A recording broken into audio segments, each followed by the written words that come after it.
करते हैं। सबसे पहला तुलसी। तुलसी यानी कि राम तुलसी और श्याम तुलसी, दोनों तरह की तुलसी आपको लगानी है।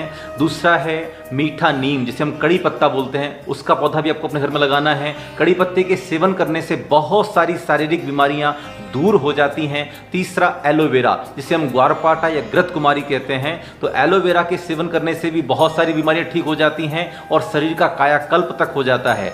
अगला है स्नेक प्लांट, जिसकी लंबी लंबी पत्तियां होती हैं, बाजार से आपको मिल जाएगा। स्नेक प्लांट लगाने से आपके घर में किसी भी प्रकार के विषैले प्राणियों का प्रवेश नहीं होगा। और अंतिम पौधा है जिसे हम बेल के रूप में स्वीकार करते हैं, अपराजिता। ये देव वृक्ष कही जाती है।